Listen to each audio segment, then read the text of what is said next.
네, 이관후 건국대 상어교양대학 교수와 함께합니다. 어서 오세요. 네. 이균용 대법원장 후보자 인사청문회 혹시 좀 지켜보셨습니까? 네, 뭐 하루 종일 보지는 못하고 간혹 봤습니다. 소감이 어떠세요? 한번 지켜보신 소감이. 뭐 사실은 뭐 제가 국민의 한 사람으로서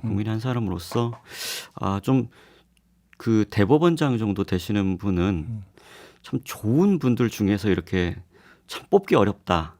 왜요? 이런 분을 이런 분들이 이제 나오셔야 좀 좋을 텐데. 네. 근데 왜 저랬을까 이런 생각이 들었습니다. 근데 조금 전에 저희가 박찬대 더불어민주당 최고위원하고 인터뷰를 했는데 민주당은 부결적으로 방향을 잡은 것 같더라고요. 아까 네. 얘기하는 거 보니까. 네. 그러면 결국은 그 임명동이 통과가 안 된다는 이야기가 되는데 네. 그 여부와는 상관없이 저희가 오늘 한번 좀 짚어보고자 하는 부분인데 바로 양심입니다. 네. 양심. 그러니까 보면은 법관은 법률과 양심에 따라서 판결한다 이렇게 되어 있고, 근데 여기서 이야기하는 양심이라는 게 직업적 양심이다 이렇게 얘기를 하던데 직업적 양심이 뭐예요? 네, 그게 그 우리 헌법 103조에 나오는 말인데요. 예. 법관은 헌법과 법률에 의하여 그 양심에 따라 독립하여 심판한다. 이렇게 되어 있는데 네. 이제 보통 우리가 양심 그러면은 자기 자신이 한 행동에 대해서 스스로 무엇이 옳고 그르고 또 어떤 것이 또 선과 악이고 이런 것들을 판단할 수 있는 스스로의 도덕적 의식.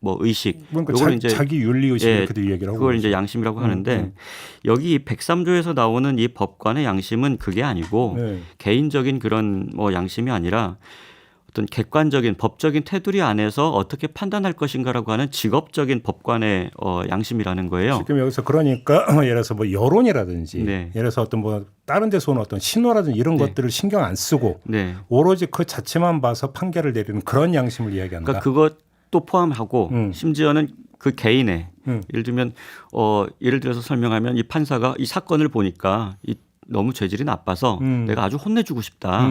아니면 또 이 사건을 보니까 너무 안타까워서 내가 봐주고 싶다. 예. 네, 근데 그렇게 판결하면 안 된다는 거죠. 쉽게 말하면 이제 감정에 치우치면 안 된다. 네, 그런 의미. 그런 의미에서 이제 직업적 양심을 얘기하는 겁니다. 아니 그러면 제가 하나 여쭤보고 싶은 게 지금 이균용 후보자 인사청문 과정에서 나왔던 문제 중에 하나가 자신의 행적과 다른 판결. 네, 이 문제가 나왔잖아요. 네. 그러면 자신의 행적과는 상반된 판결은 직업적 양심에 따른 거라고 볼 수 있는 겁니까? 근데 그 직업적 양심이 지금 이제 최근에 또 얘기가 많이 나와서 제가 좀 찾아보니까요.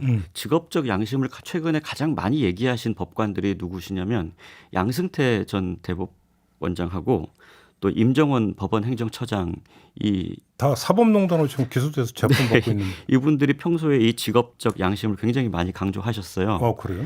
양승태 대법원장은 정말 수없이 이 얘기를 많이 하셨는데 사법거래 의혹을 받고 있는 분이에요. 네. 근데 이제 예를 들면 2015년에 판사 임명식에서 이 판결이 우리 사회의 건전한 상식에 기초한 보편타당한 것이어야 되고 다른 많은 법관들과 공유할 수 있는 것이어야 한다. 이런 얘기를 했고요. 네.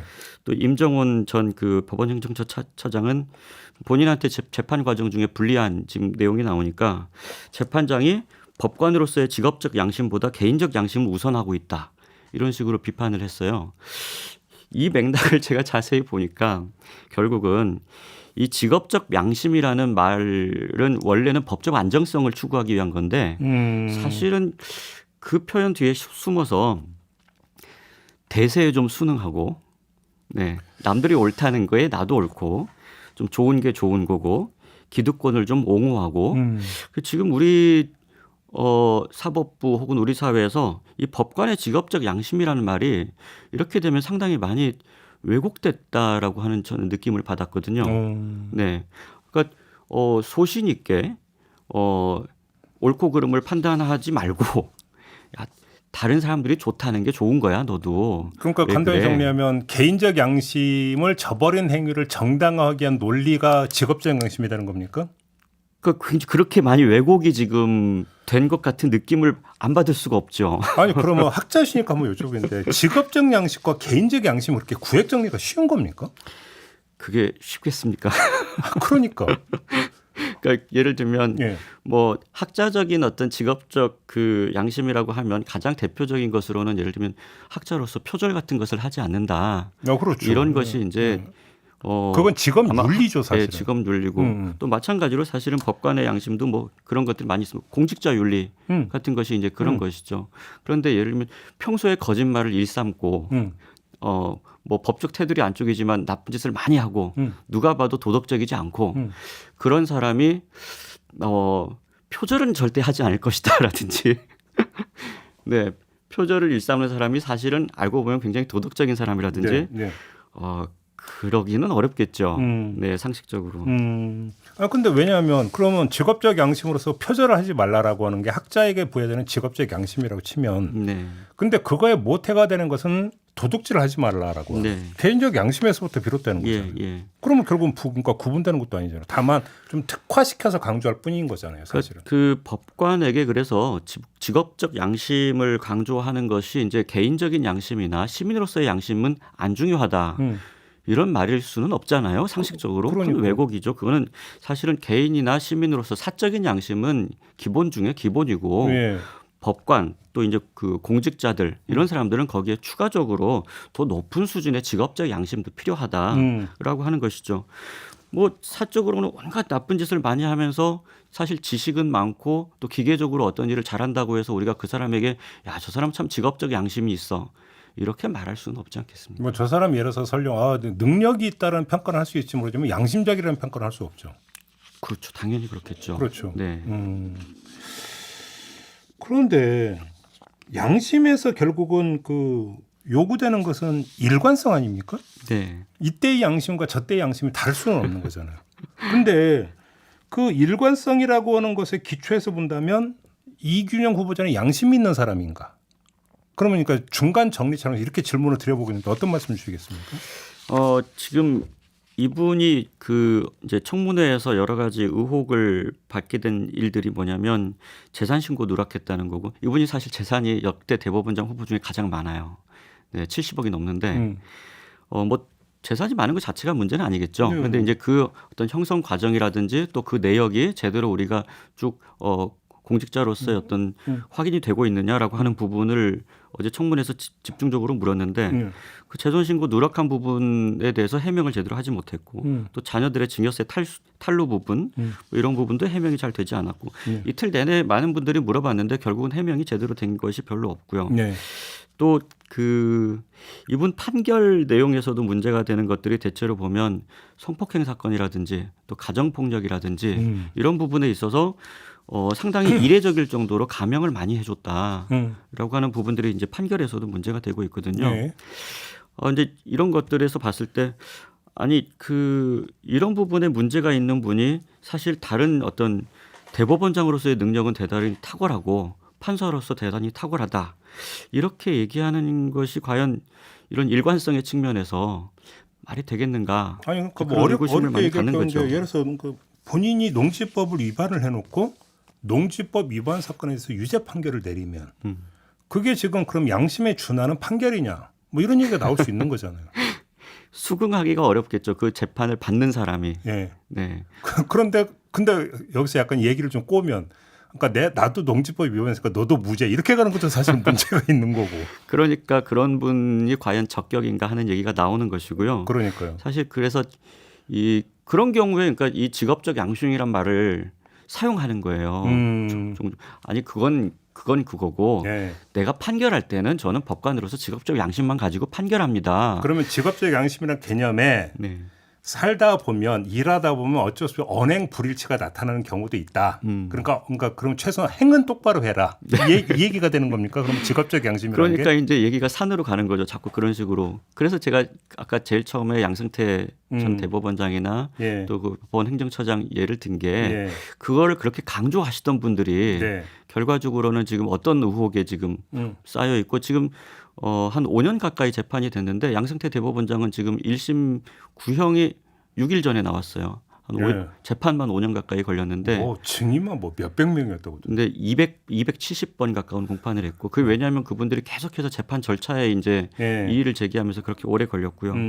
그런데 그렇게 해서 지금 보니까 징역 7년 구형을 받으셨더군요. 네. 네. 어쨌든 이런 지금 상황에 있는 분들이 강조한 것이 직업적 양심이고 그 두 개가 개인적 양심과 직업적 양심이 완전히 구분되는 것처럼 이렇게 예. 얘기하시고 예. 사실 그 직업적 양심이라는 말은 맥락적으로 보면 그런 것 같아요. 판사 개인이 너무 개인적인 고집을 부리거나 너무 자기의 어떤 억지를 부리거나 그래서는 안 된다라는 이제 그런 취지가 원래는 맞는 게 아니겠습니까? 근데 예. 지금은 완전히 직업적 양심은 개인적 양심은 없어도 된다 이런 정도로 가버린 것 같아서 이건 좀 저는 왜곡이라고 생각합니다. 그러니까 직업적 양심과 개인적 양심이 그렇게 칼로 무자라도 구분될 수 있는 성질의 문제는 아니다. 이렇게 봐야 되는 거고 이것과 이것이 성분이 다른 게 아니라 바탕은 같은 것이지만 더 사실은 높은 수준에서 그렇죠. 요구하는 것이죠. 좀 더 특화된 것이다. 네. 이렇게 이해를 하는 것이 맞는 거잖아요. 네. 그죠? 이 둘의 개인적 관계를. 양심으로서의 대단히 훌륭한 분이 예. 거기에 직업적 양심까지도 더 더해져서 네. 훌륭한 판결을 내릴 수 있겠다. 그렇죠. 이렇게 생각하는 게 상식 아니겠습니까? 그러면 여기서 그 다음 얘기를 좀 넘어갔으면 좋겠는데 사실 양심이라는 것은 내면의 영역이기 때문에 객관적으로 잴 수 있는 게 아니잖아요. 네. 그러면 저 사람이 정말 양심적이냐 아니냐를 잴 수 있는 그나마 객관적인 바로미터라고 하는 것들이 준법 의식이라든지 네. 행동을 통해서 저 사람이 준법 의식이 있는가 없는가 이걸로 좀 볼 수 있는 거 아니겠어요? 네.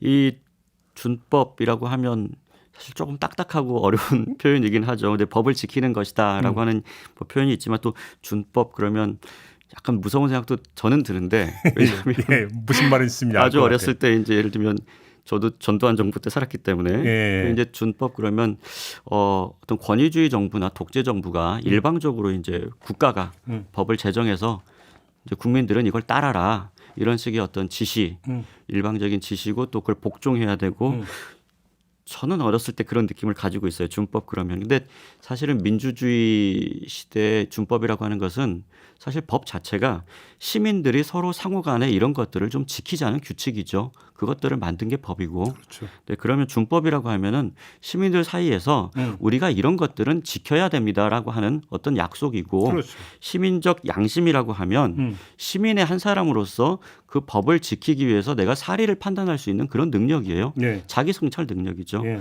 저는 그게 준법 의식이라고 생각을 하거든요. 그럼 이 얘기는 뭐냐면 시민으로서 다른 시민과 더불어서 살아갈 수 있고 규칙을 지킬 수 있는 기본적인 자격, 시민으로서의 의무 이제 그런 것이죠. 이거는 제가 방금 말씀드린 것처럼 보통의 어떤 시민으로서 의무거든요. 그럼 거기에 더해서 우리가 공직자의 준법 의식은 어떻게 생각을 하겠습니까? 심지어 그것도 법을 직접 해석해서 적용해서 사람들에게 형벌을 내릴 수 있고 그런 분들이에요. 더 높아요. 사실 그렇게 높은 수준에 우리가 요구를 하지 않을 거면 인사청문회를 왜 하겠습니까? 예. 네. 보통의 시민들보다는 훨씬 더 높은 수준의 윤리가 요구되기 때문에 그것을 검증하기 위해서 인사청문회를 하는 거잖아요. 예. 자질과 역량의 측면도 있지만 예. 특히 법관으로서는 이분이 어떤 도덕관을 가지고 있는지 그리고 어떻게 살아왔는지 또 그것을 우리가 증명할 수 있는 그런 것들을 확인하는 과정이라고 봐야 되겠죠. 그러니까 뭐 청문회 전후 과정에서 이제 제기됐던 위법적 요소, 탈법적 요소가 그러면 정당하냐 아니 이런 것들은 더 이상 이야기하는 것 자체가 제가 볼 때는 여기서 사변적인 부분인 것 같아요. 네. 할 이유가 없는 것 같고 만약에 이분이 대법원장이 된다면 대법원장은 그 판사 한 사람 한 사람의 어떤 판결에 직접적으로 영향을 미치면 안 되니까 네. 영이 안 선다라는 표현은 별로 적합한 것 같지는 않고 다만 면은 안 서는 거잖아요. 판사들에게. 면이 안 선다라고 얘기하니까 이제 좀 이 부분인데요. 그 법원 내에서 다면 평가가 있습니다. 네. 네, 법원장들에 대해서 한 법원장이 40분 정도 네. 되시는데 법원 내에서 다면 평가하는데 이분도 고등법원장을 지냈기 때문에 4년 동안 8차례 상반기 하반기 이렇게 2번 하는 것 같아요. 8차례 다면 평가했는데 40명 정도 법원장 중에서 지금 알려진 사실에 따르면 38등, 39등 정도 하셨대요. 예. 네. 이 평가 항목이 뭐냐면 재판권에 간섭하는가 얼마나. 네. 그다음에 그러니까 법원장이니까요. 재판권을 얼마나 그러니까 판사들에게 얼마나 자율적으로 이 재판을 할 수 있도록 해주는가라고 하는 여부. 예. 또 대법관으로서의 적합성 여부가 있습니다. 예. 이분이 얼마나 고등법원장은 이제 대법관 후보가 될 테니까요. 그런 부분에서 낮은 점수를 받은 거예요. 거의 최하위 점수를 받은 거죠. 면이 석이냐고 물어보시길래 네. 제가 이분이 과연 이런 평가를 받고 그런데 대법원장이 된다고 하는 게 면이 서겠는가 또 영이 서겠는가라고 하는 부분도 있고 특히 이제 이 영에 서겠는가 하는 부분까지 가면 지금 이분이 받고 있는 여러 가지 의혹을 봤을 때 보면 국회의원이나 또 장관도 인사청문회 하지 않습니까? 국회의원 장관으로서는 적절했을까? 만약에 이런 경력을 가지신 분이 의혹이 있다고 하면 국회의원 300명이고 임기가 4년입니다. 장관급이 이제 한 20여 명 되고 그다음에 임기가 뭐 보통 한 1, 2년 정도 되죠. 그런 분으로서 봤을 때도 이 정도의 의혹이면 상당히 문제가 있는데 이 판사로서도 좀 그래요. 그러니까 아까 저런 평가를 좀 받으셨겠죠. 근데 대법관은 숫자도 뭐 국회의원 300명인데 대법관은 14명이고 대법원장은 그중에 삼부 요인으로서 이제 네. 뭐 가장 뭐그 의전서열 3위. 네, 국가 의전서열 3위죠. 네. 그리고 유일하게요. 대법원장 국가 삼부 요인 중에 선출되지 않는 권력입니다. 그렇네요. 대통령, 국회의장 다 다 국민이 선출하는 그렇죠. 권력이죠. 대법원장은 국민이 선출하는 권력이 아닙니다. 그러니까 어떻게 보면 흠결이 많은 사람도 국민들이 그 부분을 다 감안해서 그 사람을 선출하면 그건 민주적인 어떤 정당성이 있는 거예요. 그런데 이분은 이 대법원장이라고 하는 자리는 국민이 뽑는 자리가 아니라 말 그대로 임명되는 그런 자리거든요. 그러면 얼마나 높은 수준의 도덕성이 요구되겠습니까? 근데 대통령이 5년이고 국회의원 4년이잖아요. 대법원장은 6년이에요. 네. 그럼 이제 이렇게 말씀드리고 또 이제 그 법원 행정처를 통해서 3,000명에 달하는 판사들의 사실은 인사권을 그렇죠. 행사하고 있고 인사를 총괄하고 그래서 과거에 양승태 대법원장 시절에 판사 블랙리스트 문제도 있었지 않았습니까? 네.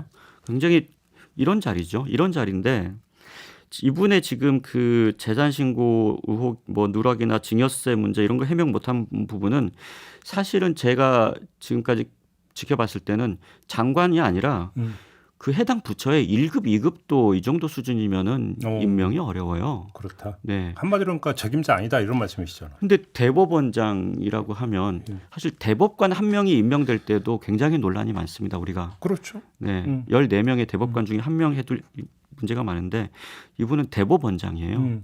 네. 그러면 뭐 지금 어제 청문회에서 그런 얘기 그 참고인 증언에서 이분이 지금 그 받고 있는 재산 신고 누락 의혹이나 증여세 문제 등등에 대해서 참고인 증언에 따르면 이게 단순히 그냥 부적격 정도 사유가 아니고 형사처벌 대상이다 지금 이런 얘기도 청문회에서 나왔거든요. 네. 그러면 뭐 우리가 이렇게 판단하는데 그렇게 어려운 일이 아니지 않는가. 그러니까요. 네. 옛날 그 봉건왕조로 돌아가서 그 대비를 하면 좀 약간 부적절하지만 그래도 좀 말씀을 드리고 싶은 게 조선시대 사실은 그 가문의 영광으로 알았던 게 삼정승보다 오히려 홍문관 대지학이었다. 네. 그리고 그러니까 사원부의 대사원이었다. 네, 네, 그러면 어떤 뭐냐면 당시 어떤 민초들로부터도 존경받는 사람 네, 이렇게 간주가 됐다. 물론 역사상 그렇게 이제 그 직을 역임했던 분들을 보면 별로 그런 것 같지는 않지만 아무튼 그러니까 홍문관 대지학 같은 경우는 말 그대로 학문. 네, 그러니까 뭐냐면 언행일치 하나의 상징으로서 모범으로서 간주가 되기 때문에 삼정성보다 더 존경을 받았다. 네, 이런 이야기를 하는 거고 대사원 같은 경우도 보면 말 그대로 대쪽 그죠?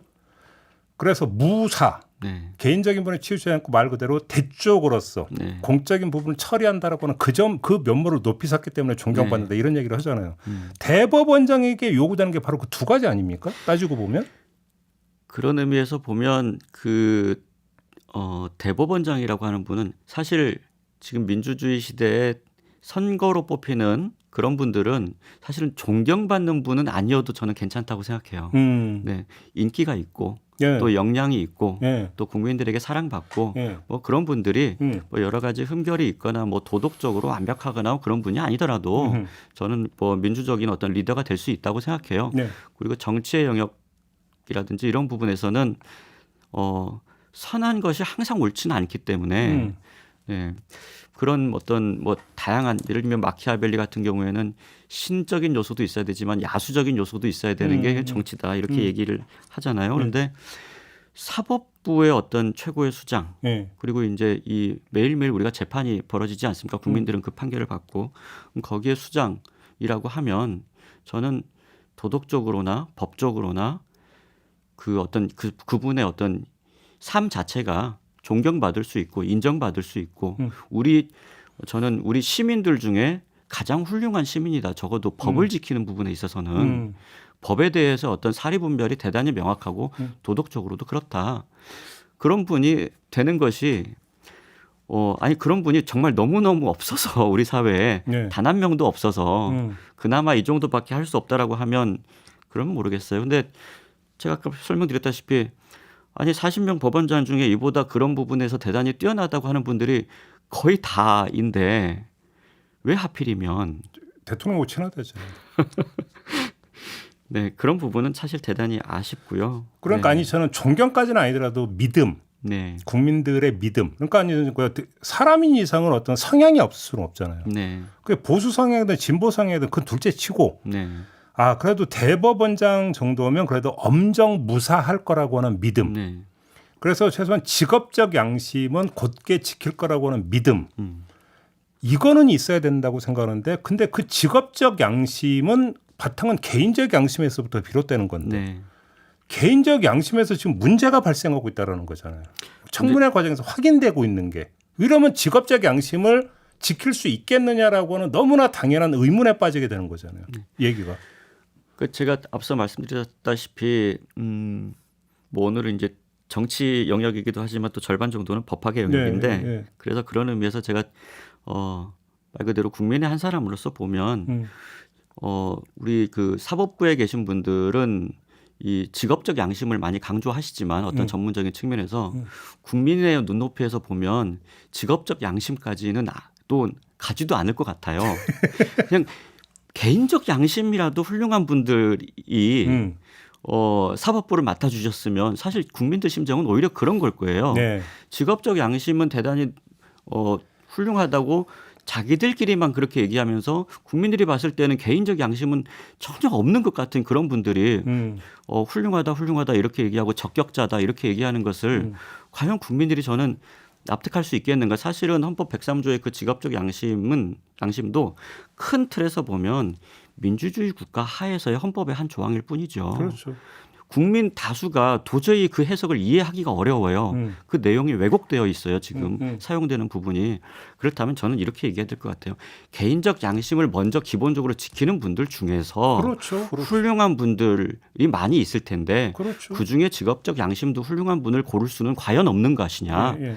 대한민국에서 불가능한 지금 나라의 수준인가. 예. 국민들은 아마 이런 의문을 가지지 않을까요? 이건 지금 약간 오해의 소지가 있는 얘기지만 지금 재판받고 아까 양승태 전 대법원장이 얘기했잖아요.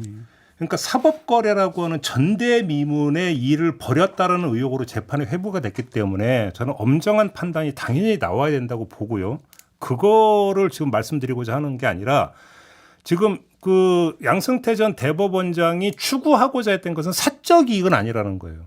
그러니까 법원의 어떤 상고법원 설치라고 하는 법원의 어떤 이익을 어떻게든 실현하기 위해서 사법 거래를 시도했다는 용인될 수 없는 행위를 했다는 게 문제지만 최소한 이규영 대법원장 후보자하고 비교를 하면 사익을 추구하지는 않았다는 거잖아요. 네. 근데 지금 이균영 후보자는 사익을 추구하는 과정에서 법을 위반했거나 무시했거나 했다라는 거잖아요. 그러니까 이거는 기본의 문제 아니냐라는 거죠. 기본의 문제. 수준 차이가 좀 있죠. 이렇게 생각합니다. 그러니까 보수적인 정부에서 보수적인 인사를 대법원장에 임명하고 그것도 대통령의 권한이니까요. 그것이 사실은 민주주의죠. 그래서 임명하고 하는 일이 있을 수 있다고 생각합니다. 보수적인 정부에서 보수적인 분을 당연히 임명할 수 있고 뭐 미국 봐도 다 그러니까. 네, 진보적인 정부에서는 또 그렇게 할 수도 있겠죠. 저는 그 자체는 뭐 그렇게 큰 문제가 있다고 보지는 않습니다. 사실 지금 윤석열 대통령 임기 중에 대법관 14명 중에 13명이 교체되거든요. 네. 이런 부분 상당히 중요하죠. 중요한데 보수적인 분 추천할 수 있다고 생각을 해요. 문제는 개인적으로 문제가 있는 분을 추천하는 게 문제라는 거예요. 지금 우리가 문제를 제기하는 것은 그러니까 이념의 네. 문제가 아니라니까요. 보통 이렇게 그 직업적 양심, 개인적 양심 바꿀 그 대비시킬 때 개인적 양심보다는 보통 개인적 소신이라고 보통 대비시켜서 얘기를 하시더라고요. 그러니까 너무 자기의 이념적인 어떤 성향 같은 것을 재판에 투영하면 안 된다. 네, 네, 사실 네. 이런 의미에서 개인적 소신을 너무 강조하지 말고 직업적 양심을 따라라라고 네. 하는 얘기인데 그런 의미에서 봤을 때 그래서 이념적으로 진보 보수 어떤 대법관들이 임명되는 것 저는 가능하다고 생각합니다. 민주주의 국가니까. 그 전에 그런데 이렇게 좀 방금 수준을 얘기하셨는데 개인적으로 흠결이 있는 것하고 보수 진보 이념하고 개인적 소신 별로 상관없잖아요. 네. 네. 지금 개인적 소신이 있어서 지금 이분이 문제가 심각하게 되거나 지금 그런 부분이 아니잖아요. 그럼요. 아니 어떻게 평가를 그 정도를 받고 개인적인 지금 어떤 이 사생활에서 이렇게 지금 문제가 많은 분이라고 하면 직업적 양심까지는 지금 가지도 못하는 거예요. 그렇죠. 네. 어떤 진보 보수 얘기까지도 못 가는 거고요. 그렇죠. 네. 거기까지 가서 정말 대법원장 후보하고 아주 높은 수준의 이념에 대한 논쟁이 가능하다면 저는 그건 좀 뭐 지켜볼 만하다. 그건 충분히 가능하다. 우리 사회가 지금 어떤 비전과 가치를 가지고 가야 되는지 그런 것에 대해서 대법원장 인사청문회가 좀 이루어진다면 저는 그건 상당히 괜찮은 논쟁이라고 생각합니다. 그러니까 하나를 보면 열을 한다고. 근데 이런 거잖아요. 그러니까 그 사익 때문에 지금 법을 비웃는 행위를 버젓이 하는 사람이라면 만약에 그러니까 또 다른 그 법률적 어떤 요인 말고 다른 요인이 작동을 해서 영향을 받아갖고 사법부의 독립을 훼손할 수 있는 여지는 그만큼 많다라는 뜻을 내포하고 있는 것이기 때문에 문제가 심각하다. 이렇게 봐야 되는 거잖아요. 불안하죠. 그러니까. 불안하죠. 그런 분들이. 그러니까요. 예. 그래서 오늘 한번 좀 그 양심이라고 하는 아주 추상적인 이야기지만 사실 어찌 보면 가장 중요한 부분을 가지고 오늘 좀 얘기를 해봤던 건데요. 아무튼 아까 뭐 박찬대 뭐 최고위원 얘기에 따르면 뭐 부결시킬 것 같은데 네. 아무튼 결과가 어떻게 나올지는 좀 기다려 보도록 하겠습니다. 자, 오늘 개념 풀포는 이렇게 마무리하도록 하겠습니다. 말씀 잘 들었습니다. 네. 네, 저도 함께 물러가겠습니다. 고맙습니다.